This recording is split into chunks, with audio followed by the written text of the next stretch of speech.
우리 또 인사를 나누면 좋을 것 같습니다. 한 주간 어떻게 지냈는지, 예. 또 오래간만에 보는 지체들도 있고요. 예. 우리가 지금 룻기를 살펴보고 있습니다. 룻기를 살펴보는 그런 와중에 있는데, 저번 주에 말씀을 한번 잠깐 좀 리뷰를 해보면, 시어머니 나오미를 따라서 붙쫓아서 나아오는 룻의 모습을 우리가 보았습니다. 아무것도 없고 무언가 기대할 수도 없고 무언가 바랄 것이 없는, 그런 소망이 없는 그러한 시어머니를 붙쫓는다는 것은 그리 쉬운 일이 아닙니다. 어떤 나에게 도움이 되어야 되고 나에게 이익이 되어야 되고 나에게 뭔가 떨어지는 것이 있어야지 내가 뭔가 수고를 하든지 힘든 일을 하고 그렇게 할 텐데, 아무것도 없는, 아무런 희망이 없는 그런 빈털터리 시어머니를 붙잡고 자신의 생명을 다해서 자신의 인생을 걸고 하나님 앞에서 나의 시어머니를 섬기겠습니다. 그게 나에게 주신 사명이고 내가 그 일을 감당하기 위하여서는 목숨까지도 아끼지 않겠습니다. 고백했던 사람이 누구냐면 룻이에요. 그리고 그런 룻을 바라볼 때에 시어머니 나오미는 그 마음을 기쁘게 받으면서 이제 고향으로 돌아오기 시작합니다. 이제 지금은 조금 그런 문화가 조금은 덜해진 것 같아요. 덜해진 것 같은데, 제가 이제 20대 아니면 30대 초반에까지만 하더라도 어떤 이 도시 쪽으로, 수도권이나 어떤 서울 쪽으로 이렇게 농촌에서 아니면 시골에서 이렇게 상경을 해서 좀 자신의 자리를 이렇게 잡고 직장 생활을 하든지 사업을 하고, 그래서 좀 뭔가 이루어 보려고 하던 그러한 문화들이 좀 있었던 것 같아요.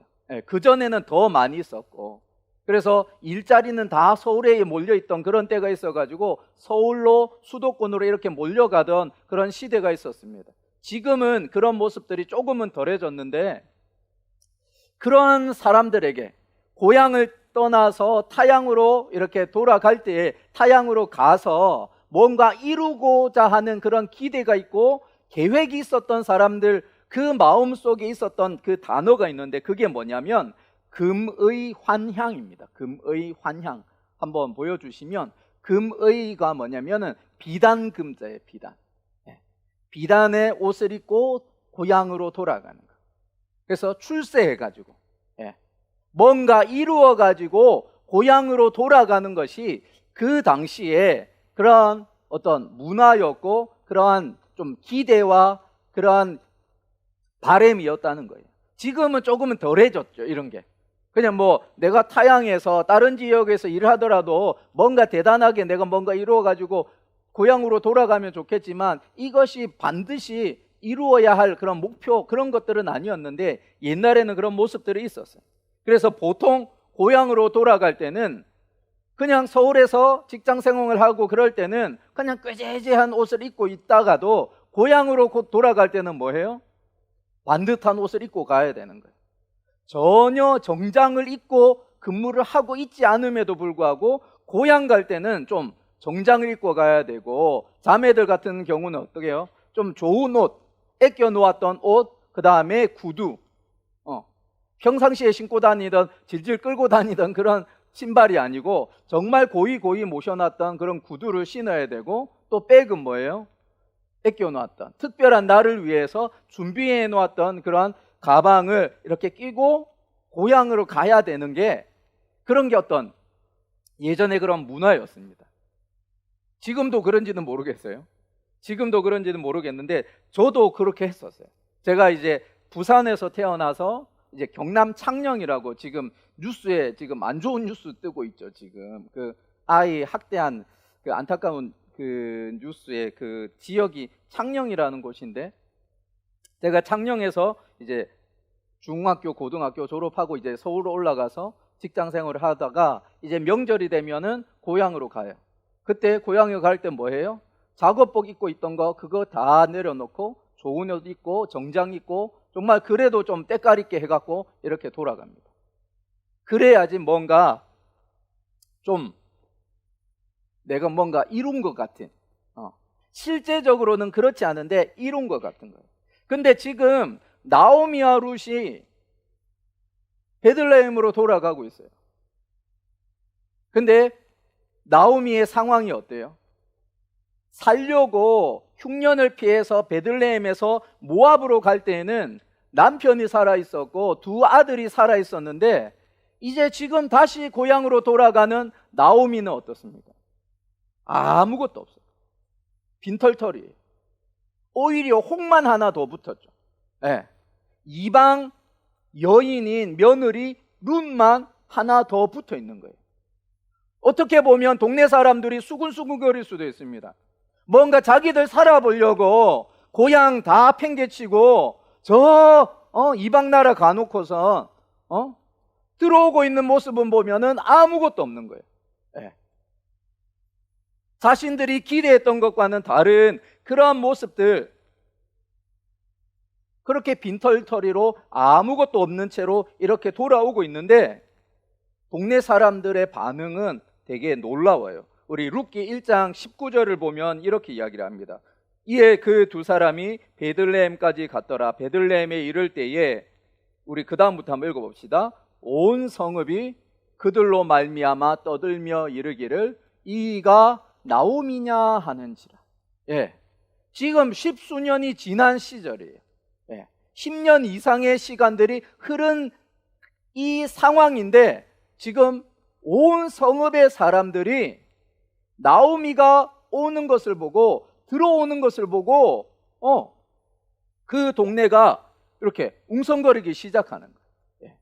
그래서 요 떠든다라는 요 표현을 그 영어 성경으로 보면 뭐 어떻게 하냐, excitement라고 해가지고 뭔가 이렇게 고무되어지는, 그러니까 이 베들레헴이라고 하는 도시가 얼마나 작은 동네인지는 모르겠지만 10몇 년 전에 떠났던 나오미가 이제 다시 고향으로 돌아온다는 그 얘기를 듣고 들어오는 그 모습만 보면서도 웅성거리면서 뭔가 고무되어지는 그런 모습들인 거예요. 예.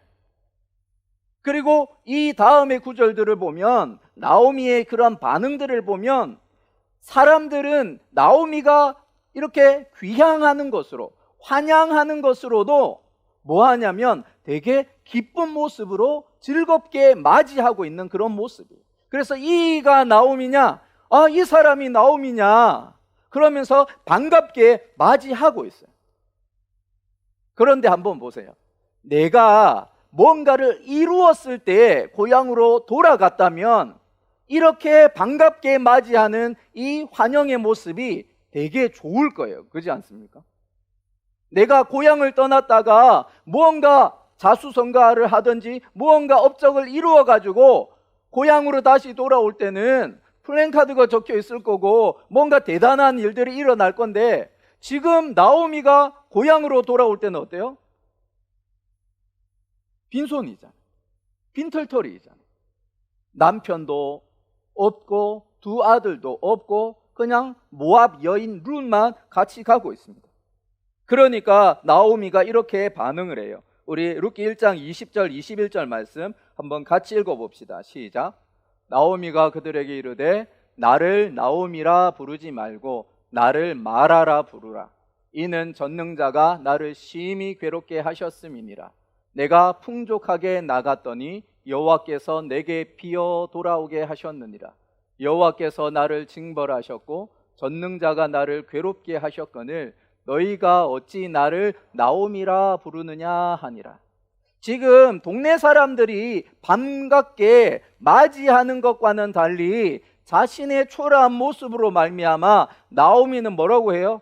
야, 더 이상 나를 나오미라고 부르지 마라. 이 나오미의 그 이름의 가장 핵심 어근은 뭐냐면 기쁨이라고 하는 거거든요. 그래서 나의 기쁨을 받은 자, 나의 사랑하는 자라는 의미가 나오미라는 이름 속에 담겨져 있어요. 그래서 기쁨의 여인인 나오미인데 뭐예요? 지금은 마라랍니다. 마라의 뜻이 뭐냐면 괴로움, 쓰라림, 비통함, 그런 뜻을 가지고 있어요. 예. 지금 나오미의 심정을 다 표현하고 있는 거예요. 예. 살려고 고향을 떠났는데 다시 고향으로 돌아올 때는 더 좋게 되어져서 돌아오는 것이 아니라 모든 것을 다 잃어버린 채 비통한 마음을 가지고 괴로운 심정을 가지고 고향으로 돌아오는 거예요. 그래서 기쁨의 여인이라고 하는 나오미, 이 이름을 부르지 말고 마라라 하라, 그렇게 이야기를 합니다. 그러면서 녹색 글씨를 한번 보시면 뭐라고 이야기를 해요? 내가 풍족하게 나갔더니, 풍족하게 나갔는데 지금 어떻게 해요? 비어서 돌아오게 하셨다라고 그렇게 고백을 하고 있습니다. 그래서 지금 이 상황이 되어진 거, 이 지경이 되어진 거 누구 때문이래요? 누구 때문에? 하나님 때문에. 하나님 때문에.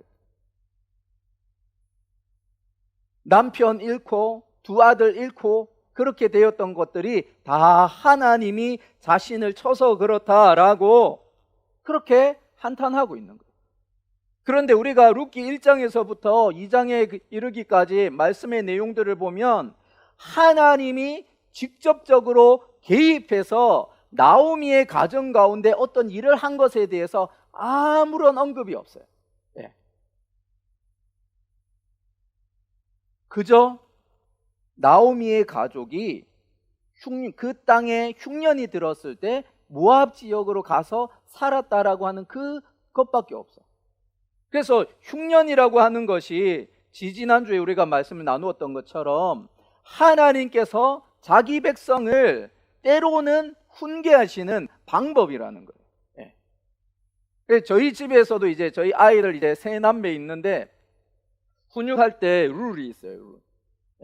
약간 좀 가혹할 수도 있는데 어떤 룰이 있냐면 3-3번 3-3번의 룰이 있습니다. 그래서 말로 동일한 것에 대해서 3번 이상 이렇게 잘못되어지면 그 다음에는 말이 아니다. 말로 안 되는 건 짐승이다. 그래서 짐승은 매로 다스려야 된다. 약간 과격하게 표현을 하는데 그래서 여러 번 말로 이렇게 타일러요. 타이르는데 그 타이름에 계속 이렇게 좀 이렇게 교정이 되지 않고 이렇게 되지 않을 때 때로는 매를 듭니다. 최근에 매를 든 지는 아주 오래되어졌는데 어쨌든 그러한 룰을 가지고 있어요. 저희 가정에서. 그래서 어떤 사람들은, 예수 믿는 사람들이 애들 때리면 어떡하냐, 말로 이렇게 하고 해야 된다, 그렇게 이야기를 하는데 성경의 원리들을 한번 보면은 말로 하세요. 말로 하지만 말이 안 될 때는 때론 다른 수단을 쓰기도 해요. 그래서 잠언에 보면은 초달하지 않으면, 초달이 뭐냐면 회초리.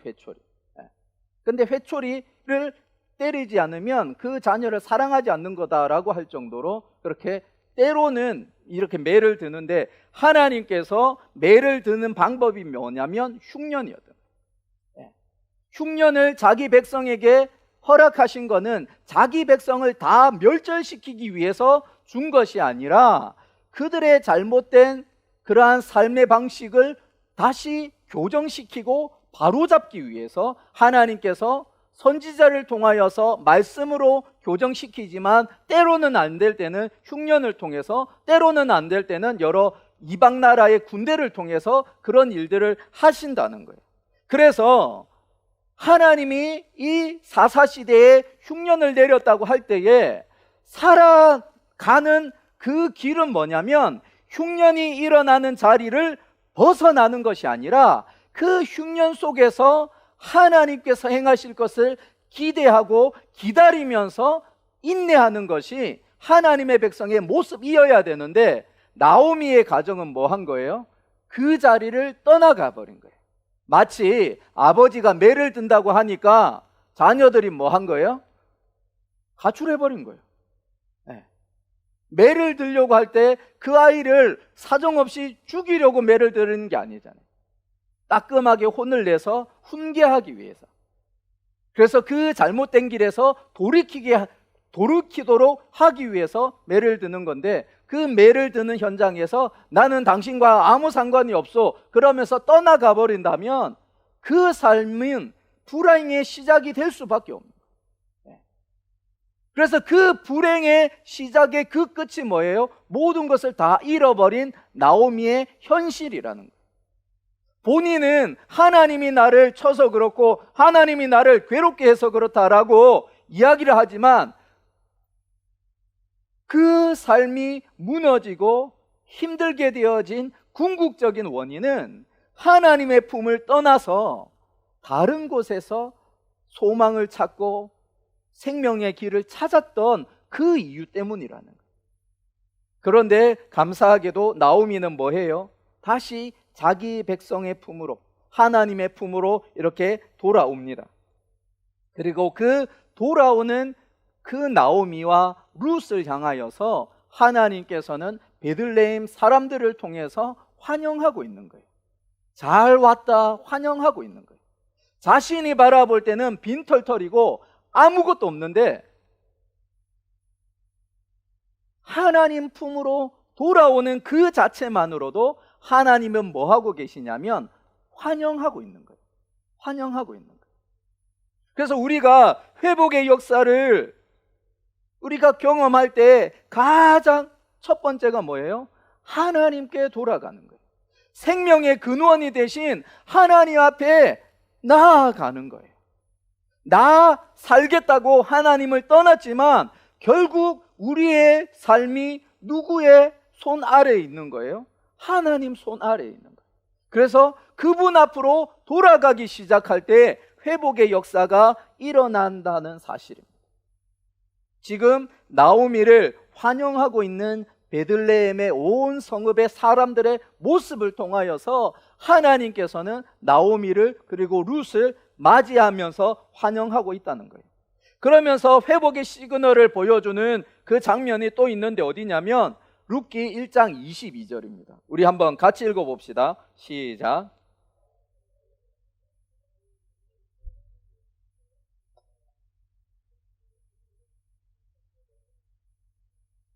예, 룻기 1장 1절을 보면 그 땅에 흉년이 들 때에 나오미의 가정은 살려고 이 땅을 떠났었어요. 하나님의 품을 떠났었던 나오미의 가정은 모든 것이 다 잃어버렸는데 이제 그 모든 것을 다 잃어버리고 자기 백성을 돌보시는 하나님, 그래서 양식을 주시는 하나님께로 돌아오기 시작할 때에 그때가 언제예요? 보리 추수를 시작하는 때예요. 추수가 끝날 때도 아니고 시작할 때라는 건 뭐예요? 그 땅에 뭐가 있다는 거예요? 양식이 있다는 거예요.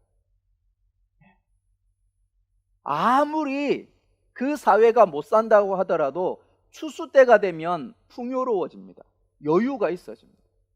그리고 이 보리 추수 시작하는 요때, 그리고 보리 추수하는 이 장면들이 이 룻기에서 있어서는 너무나 중요한 역할들을 하고 있는데 지금 이 1장 22절의 말씀을 통해서 자기 백성을 돌보시고 그래서 자기 백성에게 양식을 주시는 하나님이라는 그 소문이 모압 땅에서 들려졌을 때에 이게 헛소문이 아니고 뜬구름 잡는 이야기가 아니고 뭐라고요? 실제라는 것을 보여주고 있는 거예요. 하나님이 자기 백성을 돌보신다는 사실을 증명해주는 사건이 뭐냐면 지금 이 때를 묘사하는 그 모습, 보리 추수 시작하는 때 하나님께서 자기 백성을 돌보시고 있다는 거예요. 지금 보십시오. 사람들이 기쁨으로 이렇게 환영을 하고 있어요. 나는 모든 것이 다 잃어버렸다고 빈털털이라고 그러면서 터벅터벅 자책하면서 초라한 모습으로 고향으로 돌아오지만 하나님은 자기 백성을 통하여서 그들을 기쁜 마음으로 이렇게 환영하고 있는 거예요. 그리고 그런 환경들, 배경들을 통해서 다시금 회복의 역사가 일어나고 있음을 이렇게 보여주고 있는 거예요. 그리고 이제 주시는 그 인물이 누구냐면 보아스입니다. 보아스. 우리 2장 1절의 말씀 같이 읽읍시다. 나오미의 남편 엘리멜렉의 친족으로 유력한 자가 있으니 그의 이름은 보아스더라. 예, 성경은 보아스를 유력한 자라고 이렇게 묘사를 합니다. 예. 그래서 유력하다라는 요 말은 좀 되게 복합적이에요. 예. 그래서 이 기보르 하일이라고 하는 말이, 히브리어로 기보르 하일이라고 하는 말이 이 유력한 자로 이렇게 번역된 그 말인데, 기보르라고 하는 말은 뭐냐면 강하다, 용맹하다 이런 뜻을 가지고 있습니다. 그리고 하일은 어떤 물리적인 힘이나 능력, 그리고 부, 재산 이런 것들을 이렇게 묘사를 하고 있어요. 그래서 유력한 자라고 할 때는 단순히 돈만 많은 집안이 아니에요. 예. 이 기보르 하일이라는 이 말은 여기에서만 기록되는 것이 아니라 성경 여러 곳에서 기록이 되어지는데, 많은 곳에서는 뭐 하냐면 큰 용사라고 그렇게 표현을 하기도 합니다. 예. 그래서 유력한 자라는 이 말 속에는 재산이 많은 그러한 사람일 뿐 아니라 그 지역의 어떤 유지로서 그 지역 주민들에게 선한 영향력을 미치고 있는 그러한 신망이 두터운 그러한 사람이라는 것을 이렇게 축약해서 유력한 자라는 말로 표현을 하고 있어요. 근데 이 보아스가 누구의 친족이에요? 엘리멜렉의 친족이에요. 나오미의 남편. 그러니까 지금 성경은 나오미가 베들레헴으로 이렇게 돌아올 때에 빈털터리로 왔지만 뭔가 회복의 일을 준비시키고 있음을 여러 곳에서 시그널로 이렇게 보여주고 있다는 거예요. 근데 이 보아스라는 사람을 보면 단순히 재산이 많고 좀 명성이 있고 그 동네에서 좀 잘 나가는 유지 그 자체로 끝나지 않습니다. 우리 2장 4절의 말씀 한번 같이 읽어봅시다. 시작.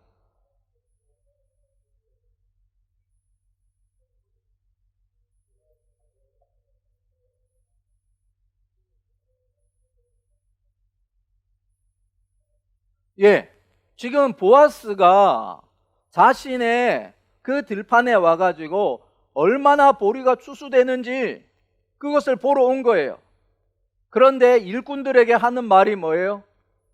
얼마만큼 거둬줬냐라고 묻지 않습니다. 뭐라고 해요? 하나님이 너희와 함께 하기를 원한다. 예. 근데 일꾼들의 반응은 또 어때요? 또 여호와께서 당신에게 복을 주시기를 원합니다. 예. 지금 이 일터인데 마치 예배의 자리인 것 같아요. 추수를 하는 현장인데 요즘에 수확이 어떠냐 그런 것들을 묻는 것이 아니라 그 어떤 재산이나 어떤 이득, 이익에 마음이 있는 것이 아니라 그들의 삶에 그들 자체에 관심이 있는 거예요. 하나님이 너희와 함께 하기를 원한다. 여호와께서 당신에게 복 주시기를 원합니다. 지금 하나님의 임재를, 하나님의 일하심을 기대하는 그런 현장이에요. 자기 밭에서 일하고 있는 일꾼들에게 관심이 있지 거기에서 어떤 수확량이 나올 것인지 그런 것에는 크게 관심이 없습니다. 그 다음에 5절 6절에서 보면은 그 일꾼들하고 얘기했으면 그럼 본격적으로 야 얼마만큼 나왔냐라고 물을 텐데 그거 안 물어요. 전체 일을 관리하는 사원에게 저기 보니까 어디서 낯선 여인이 이렇게 이삭 줍기 하는 거 바라보는 거예요. 그래서 저 여인이 누구냐? 사원이 저 여인이 모압 여인인데 나오미의 며느리인데 아침부터 와가지고 지금까지 열심히 이삭 줍기 하고 있습니다. 잠깐 집에 가서 잠깐 쉬고 이렇게 와서 그 일을 하고 있습니다 라고 이야기를 해주는 거예요. 그리고 그 이야기를 들은 보아스가 룻에게 이렇게 이야기합니다. 우리 같이 8절 9절 말씀 읽어봅시다. 보아스가 룻에게 이르되 내 딸아 들으라. 이삭을 주우러 다른 밭으로 가지 말며 여기서 떠나지 말고 나의 소녀들과 함께 있으라. 그들이 베는 밭을 보고 그들을 따르라. 내가 그 소년들에게 명령하여 너를 건드리지 말라 하였느니라. 목이 마르거든 그릇에 가서 소년들이 길어온 것을 마실지니라 하는지라. 지금 수수하는 현장에서 여인이 이삭 줍는다고 어슬렁어슬렁거림이 어때요? 일하는데 방해됩니다, 사실. 네.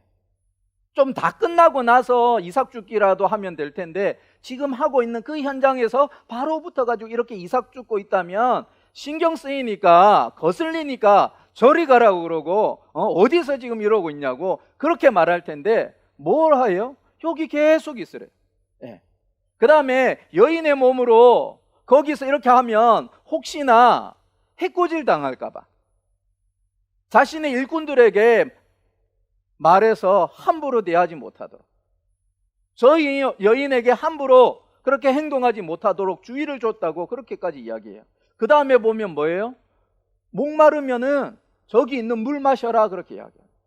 네. 지금 이렇게 보아스가 룻에게 선대하는 이 모습이 아이고 그냥 좋은 사람인가 보다 라고 이렇게 우리가 이해할 수 있지만 룻의 반응을 보십시오. 룻의 우리 10절 말씀요. 시작. 룻이 우리 한번 보여주세요. 10절 시작. 룻이 엎드려 얼굴을 땅에 대고 절하며 그에게 이르되 나는 이방 여인이거늘 당신이 어찌하여 내게 은혜를 베푸시며 나를 돌보시나이까. 지금 뭐라고 해요? 은혜를 베푸신다고 그래요.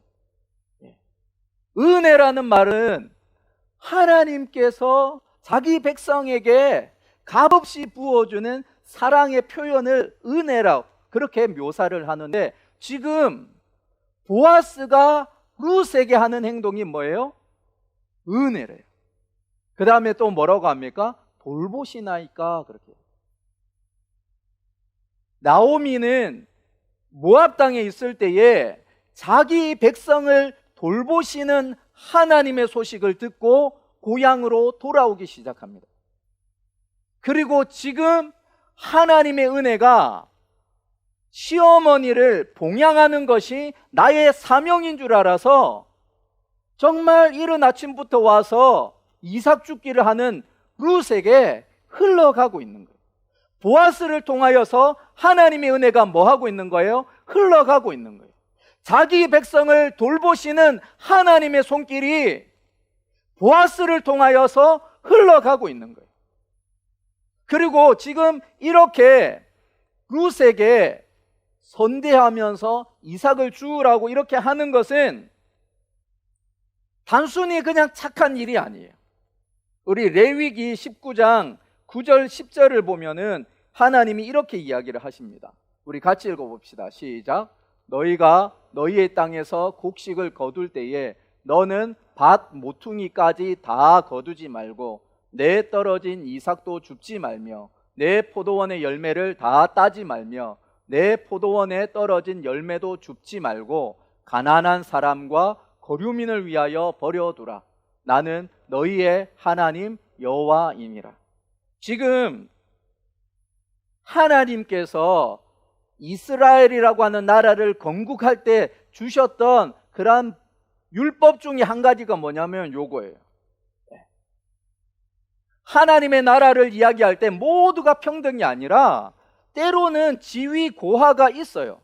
그런데 하나님의 사랑이 위에서부터 아래로 흘러가도록, 그래서 빈부귀천이 계속해서 이어지는 것이 아니라 하나님의 사랑이 흘러가는 통로들로 계속해서 만들어가는 거예요. 예. 그래서 가지지 못했다 할지라도 굶어 죽는 그곳이 아니라 가진 자가 나눔으로 말미암아 흘려보냄으로 말미암아 뭐 할 수 있는 것? 살아갈 수 있는 것, 생존할 수 있는 것, 그 규례 중에 하나가 바로 이거예요. 떨어진 이삭을 뭐 하지 말라고요? 줍지 말래요. 누구를 위해서? 가난한 사람을 위해서. 그리고 거류민을, 여기 거류민이라고 하는 이 표현을 쉽게 말하면 나그네예요. 나그네. 지금 룻이 딱 거기에 맞아 떨어지고 있잖아요. 지금 보아스를 보십시오. 아까 일꾼들과 이야기할 때 그들의 대화의 핵심은 하나님이셨어요. 여호와께서 너희와 함께하기를 원하노라. 여호와께서 당신을 축복하기를 원합니다. 그러면서 수수의 현장 속에서 뭔가 이득에 관심이 있는 것이 아니라 하나님의 임재의 현장이 되어지고 하나님이 그 중심이 되고 있는 거예요. 그리고 보아스가 대단한 것은 사사시대예요. 모두가 하나님을 저버리고 영적인 암흑기고 정치적인 혼란기고, 그래서 사회적으로 격동기인데도 불구하고 보아스는 뭐 하냐면 그 암흑과 같은 시대 속에서도 한 줄기 빛과 같이 하나님의 말씀을 붙들고 그 말씀에 순종하면서 살아가고 있는 거예요. 그리고 그 하나님의 말씀에 순종하는 보아스가 있는 그 공동체가 어떻게 되어지냐면 하나님의 나라가 되어지고 있는 거예요.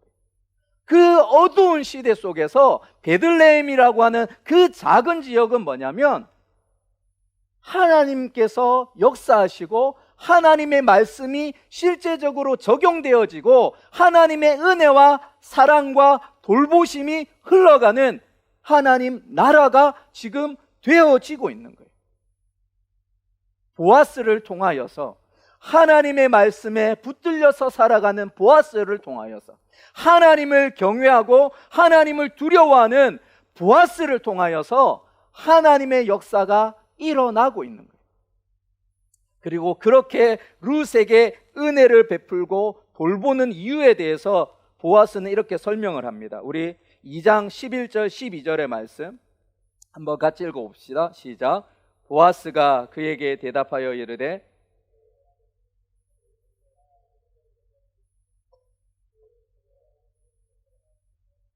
백성에게로 온 일이 내게 분명히 알려졌느니라. 여호와께서 내게 행한 일에 보답하시기를 원하며 이스라엘의 하나님 여호와께서 그의 날개 아래에 보호를 받으러 온 내게 온전한 상 주시기를 원하노라 하는지라. 지금 보세요. 룻이 자신의 생명을 걸고 아무것도 없는, 빈털터리 아무런 소망이 없는 시어머니 나오미를 붙쫓았었던 것. 그래서 자신의 생명이 다하는 날까지 내가 어머니를 섬기겠다라고 했던 것. 그래서 자신에게 익숙한 고향 모압이 아니라 자신에게는 미지의 땅인, 어쩌면 모압 여인이니까 핍박을 받을 수 있고 어려움을 당할 수 있는 그 자리에 뭐 한 거예요? 나아왔던 룻을 보아스가 정확하게 알고 있는 거예요.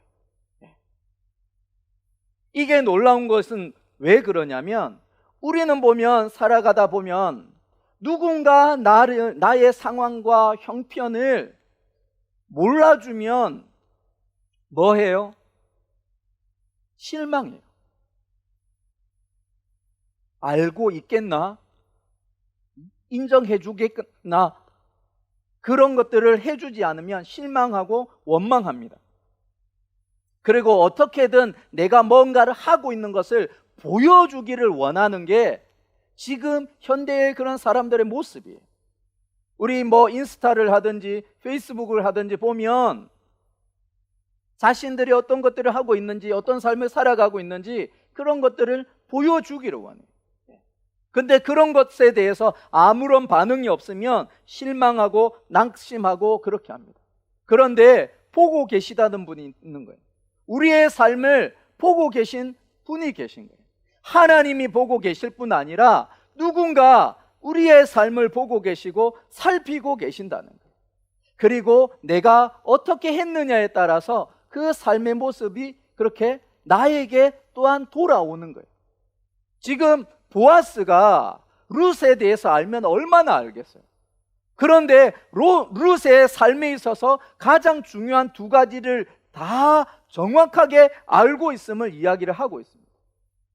시어머니를 남편 사별했으면 시어머니 거들떠보지도 않을 텐데 그 시어머니를 봉양했던 것, 그리고 그 시어머니를 봉양하기 위하여서 자기 부모 고향 다 내버려두고 이 타국으로 나아왔던 거 다 알고 있다라고 그렇게 이야기를 하고 있습니다. 그러면서 하는 말이 뭐예요? 그렇게 나온 너에게 하나님의 은혜가 흘러가기를 원합니다. 하나님의 그 보호하심이 너의 삶 가운데 있기를 원한다라고 이야기를 하는 거예요.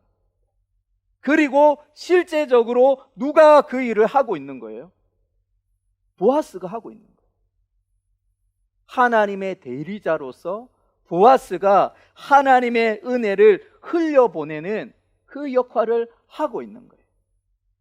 하나님의 마음을 가지고 그 어두운 세상 속에서 하나님의 말씀에 온전히 순종하면서 그 말씀을 지키는 보아스를 통하여서 뭐 하고 계시는 거예요? 하나님의 역사가 이어지고 있는 거예요.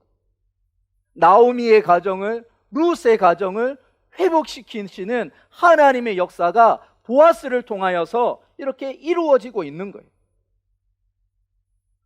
들판에서 일하고 있는 일꾼들에게 하나님의 마음으로 서로 무난하면서 선대하는 보아스의 모습을 통하여서, 또한 이방 여인 이 보잘것없는 룻에게 그 하나님의 은혜를 흘려보내고 하나님의 돌보심을 보여주는 그 손길을 통하여서 지금 그 어두운 사사시대 속에서 베들레헴 그 지역은 하나님 나라를 누리고 있는 거예요.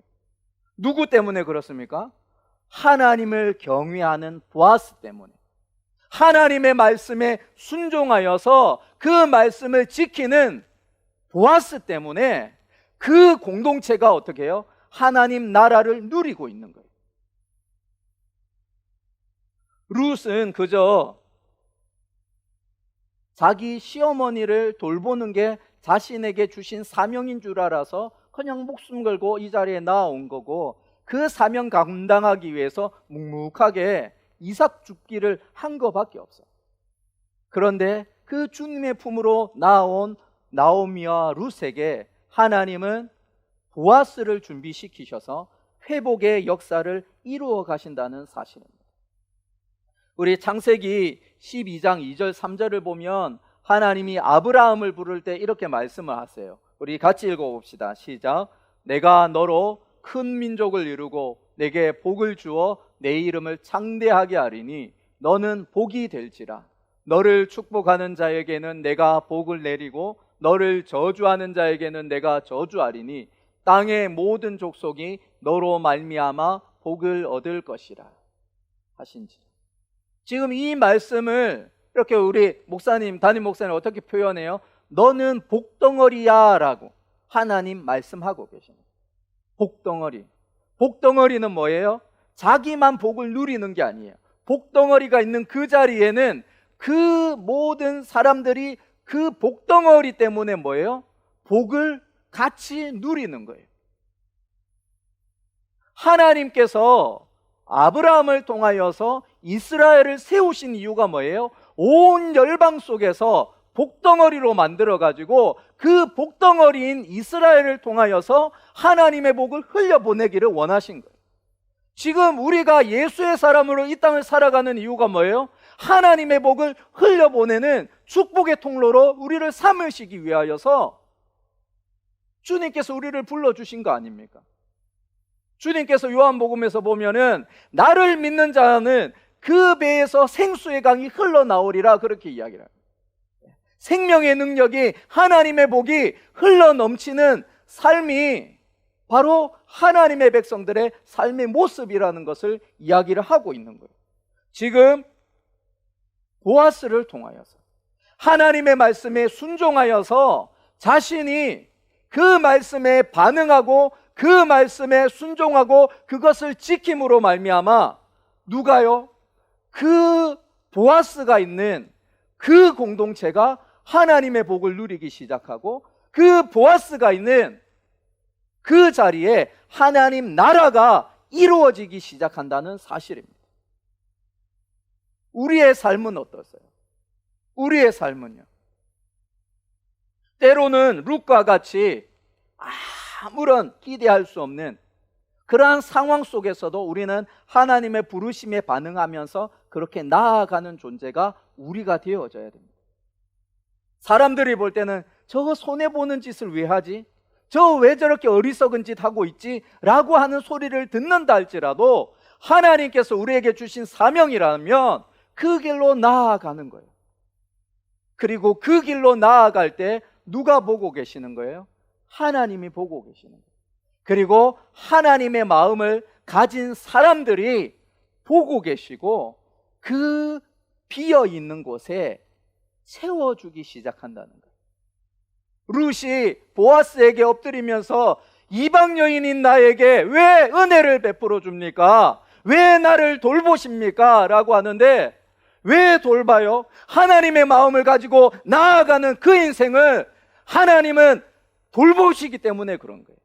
자기 백성을 뭐 하시기 때문에, 돌보시기 때문에 어떤 상황에 있든지 하나님은 그렇게 일하시는 거예요. 하나님의 사명에 붙들려서 나아가는 그들을 향하여서 하나님은 또 다른 하나님의 사람을 준비시키셔서 세워주시고 부어주시면서 하나님 나라를 뭐 하는 거예요? 확장시켜 나가는 거예요. 우리가 하나님의 길을 걸어갈 때에 손해볼 수 있어요. 때로는 어리석다 그러고 아이고 미련한 놈아 라고 할 수 있어요. 적당히 해라, 적당히 해라, 그런 세상의 소리가 우리 속에 들려질 수 있습니다. 그러나 하나님의 말씀에 우리의 삶을 내어놓기 시작할 때 하나님께서는 자기 백성을 돌보시는 하나님이시기에 그 인생 가운데 도움의 손길들을 보내시고 은혜를 베푸시기 시작하신다는 거예요. 그리고 그 은혜를 베푸는 수단이 누구예요? 하나님의 말씀에 붙들려서 살아가는 사람을 통해서. 하나님의 말씀이 진리인 줄 알아서 그 진리를 붙들고 그 말씀에 반응하고 순종하는 사람을 통하여서 하나님은 회복의 역사를 이루어가기 시작하신다는 거예요. 우리가 룻과 같이 손해보는 인생으로 하나님 앞에 나아갈 수 있습니다. 또 때로는 보아스와 같이 하나님의 말씀에 순종함으로 하나님의 복을 흘려보내는 통로로 또 쓰임받을 수 있어요. 룻의 삶이든 보아스의 삶이든 그 양상은 다르지만 똑같은 것은 뭐냐면 그 사람이 하나님 나라를 누린다는 사실이에요. 하나님의 말씀에 붙들려서 반응하는 사람, 하나님의 사명에 붙들려서 반응하는 사람, 그 두 사람이 모두가 하나님 나라를 누리게 되어지고 하나님의 살아계심을 증거하면서 살아가는 인생이 되어진다는 사실입니다. 우리의 삶이 하나님께서는 우리의 삶을 통하여서 일하시기를 원하세요.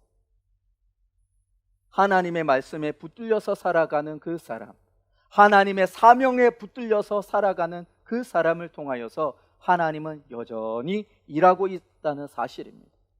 저와 여러분의 삶이 정말 하나님께서 사용하시는 그러한 도구가 되어지기를, 그래서 나를 통하여서 하나님의 일하심이 드러나고 나를 통하여서 하나님의 손길이 드러나고, 그래서 하나님의 나라가 저기 있다 여기 있다 아니라 이 자리에 하나님의 사람을 통하여서 나타나는 그런 놀라운 일들이 일어나기를 소원합니다. 그리하여 정말 회복의 역사가, 모든 것을 다 잃어버렸다 하는 그때에 도리어 하나님께서 일하셔서 회복의 역사가 일어나는 그러한 모습, 우리의 삶을 통하여서 바라보기를 주의 이름으로 축원드립니다. 아멘.